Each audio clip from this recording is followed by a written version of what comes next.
Hi again, everybody. Welcome to Inside Golf. I'm Harry Donahue here at the Orange County Convention Center, yes, in Orlando, Florida, for another PGA merchandise show. And look who's with us. Leila Mackey from the Philadelphia section of the PGA. You never get tired of coming down here, do you? I know, it's the same every year, but it's always nice to escape the cold weather, so it's good. Well, let's talk about what you have in store for us today here on Inside Golf from the merchandise show. So we're going to talk, we've got somebody here from actually our office who runs the drive, chip, and putt. We're going to talk about that, what kind of success we've had in our section, how you can get involved if you're interested. And then we've got somebody who's a partner of the section called Caddy Now. It's a company that, it helps get caddies involved, but it's a amenity for your course if you're interested in having a caddy program, so we're going to talk to them. And then we're also going to talk to my alma mater, Clemson University. They've got a diversity and inclusion scholarship that they brought to Clemson and the golf management program. Okay, I want to make a suggestion, drive, chip, and putt. Now, this is the fourth year, I think, down at Augusta. Great chance for kids to experience Augusta, the week of the Masters, but they got to get it for, shall we say, older folks too. What do you think, Leila? Can you do something to get that done? I'll put it in. I'll put the suggestion in. But yeah, senior drive, chip, and putt would be great. maybe this time next year I'll be talking about that. Exactly. All right, stay with us. As Leila says, lots to come right here on Inside Golf from the Merchandise Show in Orlando. Inside Golf is presented by Destination Montco Golf. 54 courses, 300,000 yards. Check them out at montcogolf.com. By the First Tee of Philadelphia. The First Tee helps young men and women become better golfers, but most important, better people. Get involved. Visit thefirsttphiladelphia.org. By the Golf Association of Philadelphia, GAP, celebrating amateur golf since 1897. By Jersey Man Magazine, it's a Jersey way of life. And by Philly Man Magazine, bringing it to Broad Street. And by Inside Golf's partner since 1998, the Philadelphia Section PGA, experts in the game and business of golf. Take time to thank your local PGA golf professional. I'd be nowhere near the golfer or person that I am today without Cam. We don't hold our thoughts back with each other, and that's why we're able to be so successful. Jordan brought with him a tremendous desire to achieve, whether it was that first day that we met or every session thereafter. One of the epic performances. Accomplishing these lifetime goals, could not have done it without Cam. The best stories end in thanks. Share your story at ThanksPGAPro.com.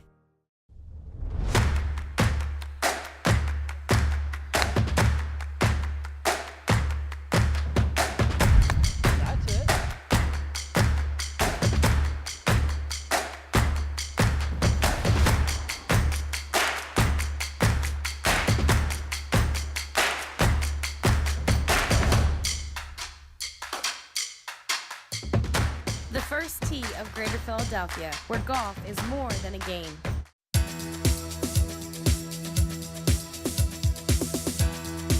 Welcome back to Inside Golf at the PGA Merchandise Show. I don't know about you, but for me, my introduction to the game of golf came about as a caddy. I was just a little kid, 8, 9, 10 years old. Show up at a golf club and, hey, you didn't know if you were going to get out or not, but it was a chance to make some money and learn about a great game, a game for a lifetime. But for some reason, caddy programs around the country, not just Philadelphia, have begun to shrink over time.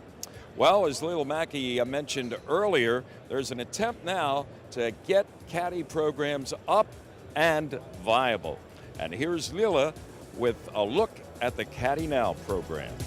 Thanks, Harry. I'm here with Caddy Now, Mike Aldridge, co-founder Caddy Now, and Dan Donahue, Director of Operations, and they're going to tell us a little bit about the company and kind of what it's all about. So we started the company because we know it's difficult and complicated to run a caddy program and also expensive. So a lot of clubs don't have it. So what we did was we created a really affordable way for all clubs to be able to offer it, whether they have a caddy program or they wish they had a caddy program. We have a solution for them. What our app basically does is it connects caddies with people who want to have a caddy, or vice versa, right? Like the golfer wants to have a caddy, and it connects them with a great caddy. We spend a lot of time onboarding our caddies and making sure that they're fully prepared to provide an enthusiastic and caring round. That's really what our brand is. We start at 14 years old with our junior loopers, and we go all the way up to senior loopers, and obviously each one of those categories has its own price point. That's great. And I know in Philly we have obviously a lot of caddy programs. There's a lot of clubs that use caddies in Philly. And Dan is from Philly, and he's kind of our representation for the Philly section. Tell us a little bit about kind of what kind of success we've had in the Philly section. We've got about 19 clubs right now. We've got 300 caddies that are on our platform. The great thing about Caddy Now is it takes all the inefficiencies out of running a caddy program, which I did for 15 years at White Marsh Valley Country Club and loved every minute of it, but it was a lot of stress. And the caddies end up making out better, the members make out better, the club makes out better by using our program. And it's one of those things I wish I had back when I was doing it. It would have made my life a lot easier. Now golfers can connect with a local caddy and book them with the tap of a button. Simply It's been a really great experience so far. I actually ended up quitting my job to caddy, and the caddy program is just really friendly, really awesome. They really take care of us. So if you like golf, come out. It provides an affordable way. So we just learned a little bit about Caddy Now, which is a caddy program that for caddies to get into the game. Now we're here with Tim Orban from the Western Golf Association to talk about their initiative, Carry the Game.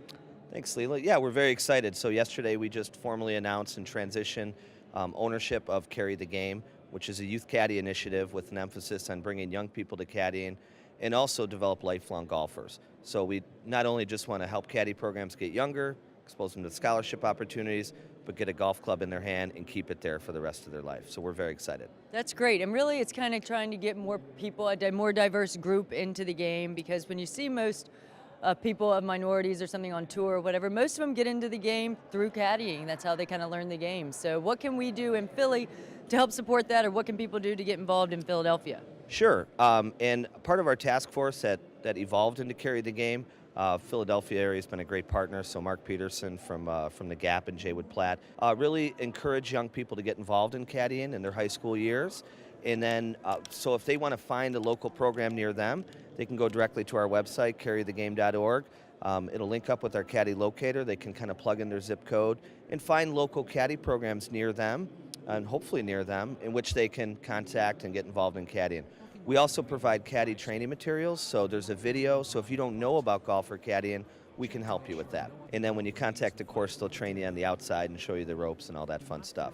And then from there, we'll kind of do different golf programming, some other things. So really just, get the word out and share with young people that want to work and want to get involved in golf. Well, that's great. Well, it's great what you're doing. It sounds like a great program, great initiative, and we're looking forward to getting involved.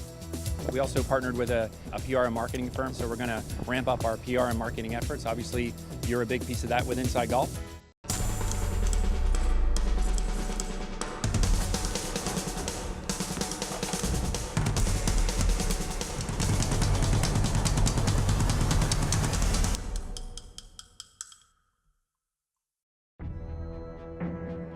As long as there is fear, as long as there is curiosity, as long as there are undiscovered corners of the earth, and as long as there is willingness and desire, then you are capable of more. The BMW Championship is coming to Philadelphia September 2018. The top 70 PGA Tour players will be there. Will you?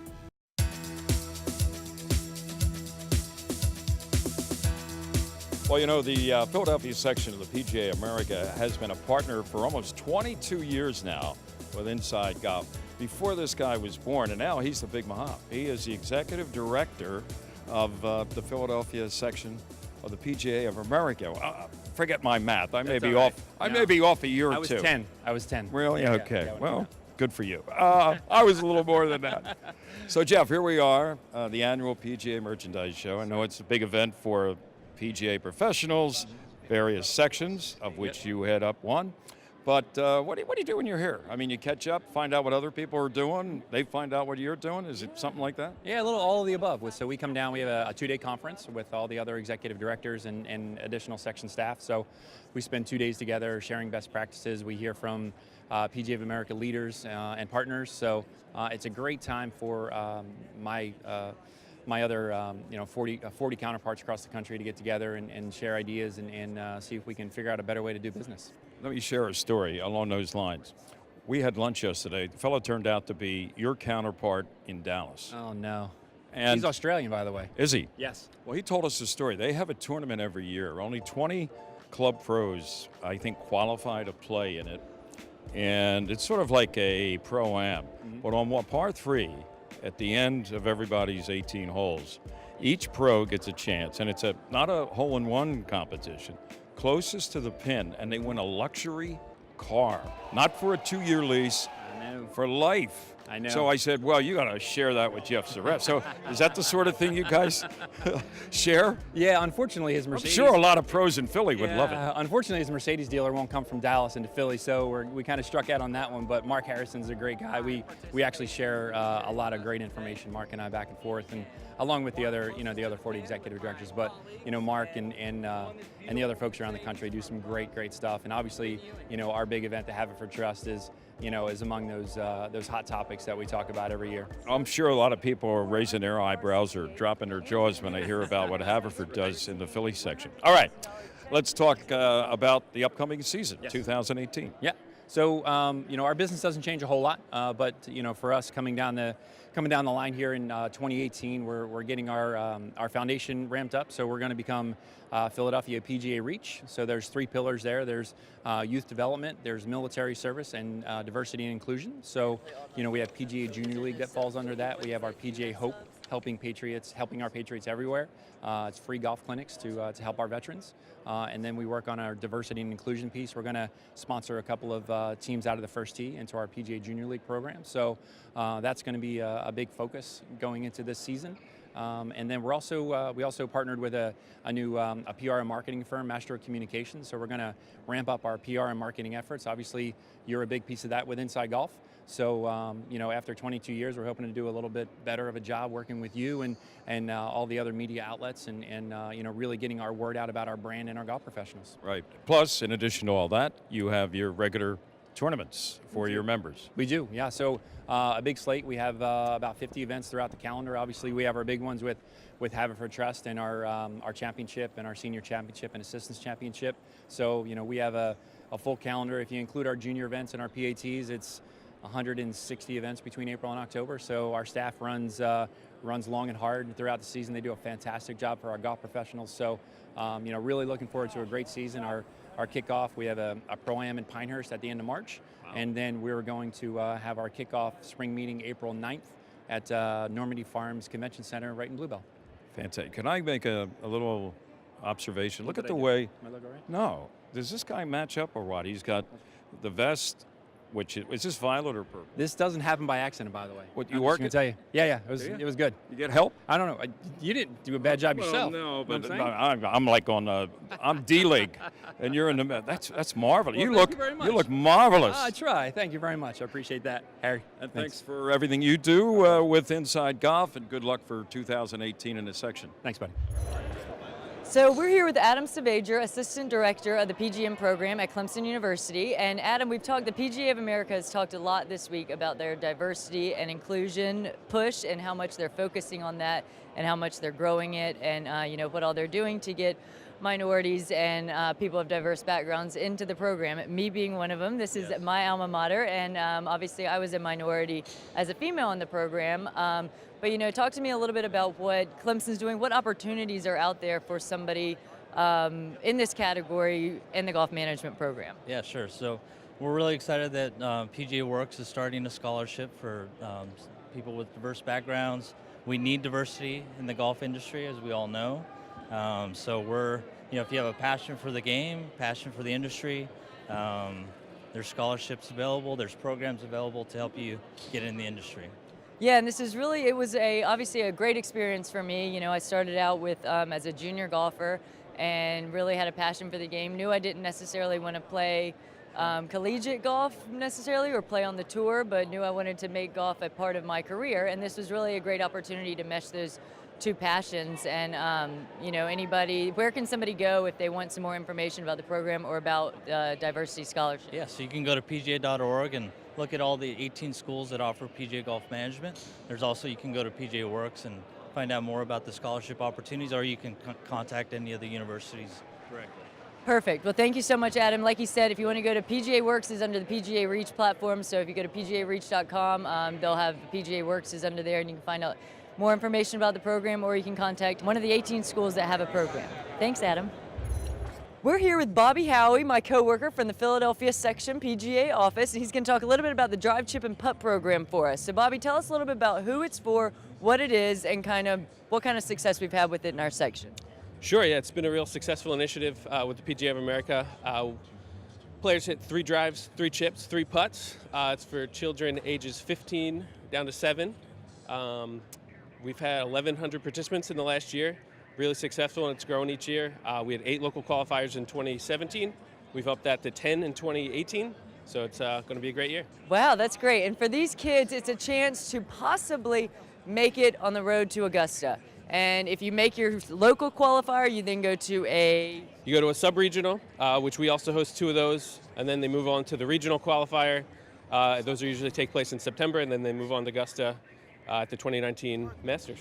It's really an exciting thing. If you haven't seen it, please look it up. How can kids, parents, if they're looking to get involved, where can they go to find some more information? Sure, registration's open now at www.drivechipandputt.com. Perfect, and we'll put that up for you on our website as well, so www.phillyjuniortour.com. Thanks, Bobby. Hey, let's go, buddy. We gotta get a drink here before the sun goes down. In a competition. And that usually works for me. Exactly.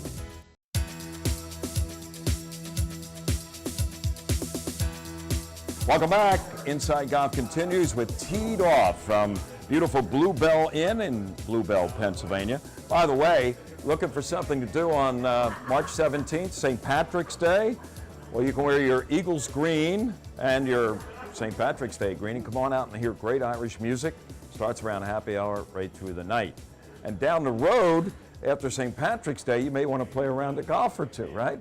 Well, Bluestone Country Club has a big incentive program, 2-year membership. For details, you can go to their website. It's bluestonecc.com. They'll have all the information for you. Our panel today here at the Bluebell Inn includes the Executive Director of the Golf Association of Philadelphia, Mark Peterson, who's back. Good to see you, Mark. In the lighter shade of blue, I don't know if he went to North Carolina or not, but certainly he could get into the Dean Dome wearing that. Right. Is Oscar Mestre, also going to Villanova. Did you go to Villanova? I did not. University of Delaware. Okay, I know Mark. Villanova guy. That's a little light for blue, but no problem. No problem. Oscar is also on the executive committee at the Golf Association of Philadelphia, proud member of Overbrook Golf Club. And from myphillygolf.com, speaking of North Carolina, right? That's right. That caused your heart to stir a little bit when I mentioned that. He's a Tar Heel alum, Mr. Joe Logan. Oh, I went to South Carolina. I'm from North Carolina. Oh, I thought you went to North Carolina. How'd you get out of, you went to Columbia? I did. See what I know? I know all that minutia. Okay. Fellas, a while back on the tour, I think it was at Torrey Pines, Joe, J.B. Holmes was not in the lead, he was hanging. Came to 18 on the South course, par 5, little indecision. Some people said a lot of indecision. 4 minutes worth. As to whether he should go for it or not on his second shot. Finally wound up laying up. Okay, but what caused the stir was, did he or did he not take a little too much time? And did he therefore, annoy, although nobody would probably say it at the time, whoever he was playing with? Has it happened to you where somebody, whether it's indecision or, maybe not being ready to play, hit their shot, what do you do in a case like that? Or do you do anything? Cough, jingle your chains like Sevy used to do. Say, while I'm young and good looking, come on, that sort of thing. Young, good looking, 0 for 2. No, I'm only kidding. Neither, that boat sailed. Have you ever confronted anybody? I mean, do you know the person well enough, and would you if say, I know the hey, person come well on, enough, what are you yes, doing? Yeah? Absolutely, I'll say something. If I don't know them, I'll just give them a stern look and and let them know, like, hey, come on, let's move along here. This is we got to finish before dark. That's right. I got a dinner date or something. Yeah, right. Today, right? Is there a proper protocol, Mark, in a situation like that? I don't want to use the word confronting, but I just did. Whoever the person is. Well, I mean, I think there's going to be the difference between competition and playing with your buddies, right? If we're playing with our buddies, it's hey, let's go, buddy. We gotta get a drink here and before the sun goes down. In a competition, and that usually works for me. Exactly. But in a competition, I think it's different. Pace of play is what it is. I can say there's not much that gets me rattled on the golf course, but if we're out of position and we're all trying to work back in position and the guy in our group doesn't have his glove on or has no idea what the number is, that's one thing. I always like the stories, I think it was Tom Weiskopf that never wanted to play with amateurs because they would use shiny coins as opposed to a dull penny. Yeah. I do carry a dull penny, but... Just in case you run into Tom Weiskopf? Yeah, in case he Let's calls get paired me. together. I think the thing that might annoy me is how big can ball markers get? They just keep on getting bigger. Yeah. The They manhole look like covers manhole are covers. Yeah, getting these a new little like much. casino chips. When you can see it from It's become quite a 150 yards fad. in the fairway. You stumble over it, yes. Exactly. Oscar, what can you relate to maybe an incident or two with somebody? I can, honestly. It's, there's been situations where, I've either been in contention or not in contention. And I think you act in one of two ways, right? If you're in contention, you hope that your playing partner is considerate enough to let you take center stage, if you will, and have the opportunity to make the U.S. Amateur or whatever. And if you are not in contention, you would have the courtesy for your playing companion to let them take, the first lead role in the game. And sometimes it happens that either people are not experienced enough in competition to know that that's really the rule of thumb. Get out of the way. If on a 36-hole one-day qualifier, somebody has shot 90 in the morning and is still grinding halfway into the back nine, we have a problem. So those things, they do bother you. But I would say that, to Mark's point, that's not something you're going to bring up during competition. I would usually wait till after we finish, we signed our scorecards, and in the calmness say, just because sometimes there's young kids that just maybe that was their first shot at something major. You're too nice. And then you say something to them. Forget about competition for a second. Just in friendly play with guys that you play with on a regular basis. You run into certain people who do the same thing all the time, even though you've said something to them about it. For instance, if you're playing and each bag is on a cart, this guy hits, you're getting ready to hit, and all of a sudden you hear a club slammed into the bag. Not slammed because he's mad, but just, and it rattles, and it's like, oh, he's doing it again. Yeah. Things like that. It's what drives me nuts. It seems like there's always one or two guys that you play with a lot that do it. But I think that's actually what friends do that to friends, right? If they know that you don't like it, well, then they're going to wait to rip their glove in your backswing. Or just that, I'm just talking about the absent-minded professor out there. Right. And it's like, after a while, I guess, you should be able to get used to it, but you never get used to it, do you? What drives me nuts is the guy, when you've got a putt, the guy who stands on the other side of the hole, he wants to watch how your putt breaks. You don't do that. Correct. But people do. Or how about when you're putting and you're done, and then he goes through his whole routine, and it's like, couldn't you have done a little bit more, pre-shot before, and then holding up everything? I don't know. It's a pet peeve of mine. Well, that's the whole pace of play thing. If you know how to play ready golf, you know how to play ready golf. If you don't, and some don't, the ones that play fast just can't stand to play with the others. And it's not that they're doing one thing in particular, but it's in your mind, you say, well, you should have had your number, you should have had your glove, you should have had your routine. You could have walked ahead because you weren't in my line. And like you said, if you're not playing well, everything's magnified. Correct. Everything is magnified. You're more sensitive and things bother you a little bit more. Absolutely. And of course, then there's those that don't like it when your competitors speak to their ball. Like the ball's in the air and somebody says, "Great shot," just as the wind knocks it down and it gets plugged in the bunker. That's the old "get your lips off of my ball." Get your lips off my ball. You just triggered something in my mind about a future topic on Inside Golf. How about the guy who you say, "What did you have on the hole?" And he says, "Oh, I had 5," and you know he had 6. Right. You know he had 6. And everybody else, what do you do then? We'll talk about that at a future Inside Golf Teed Off. Back in a moment, right here on Inside Golf. Stay with us. Located in Blue Bell, just a short drive from Plymouth Meeting, Bluestone Country Club offers a setting that's close at hand but feels like a world away.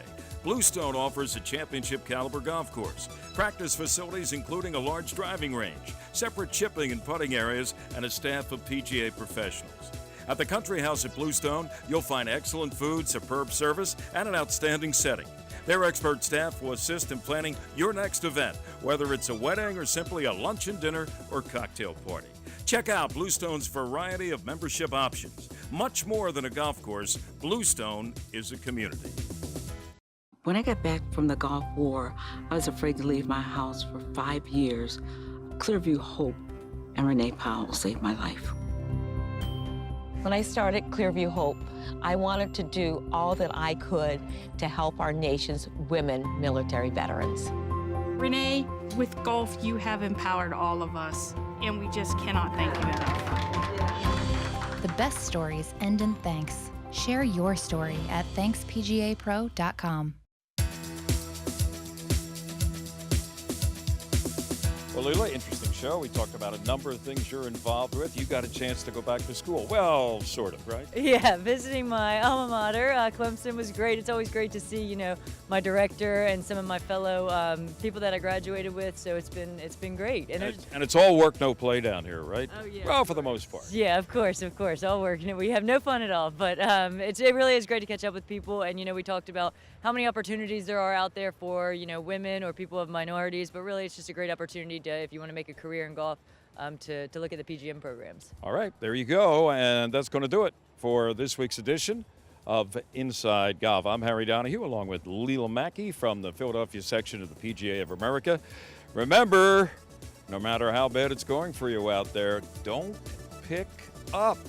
See you next week right here on Inside Golf. Inside Golf is presented by Destination Montco Golf. 54 courses, 300,000 yards. Check them out at montcogolf.com. By the First Tee of Philadelphia. The First Tee helps young men and women become better golfers, but most important, better people. Get involved. Visit thefirstteephiladelphia.org. By the Golf Association of Philadelphia, GAP, celebrating amateur golf since 1897. By Jersey Man Magazine, it's a Jersey way of life.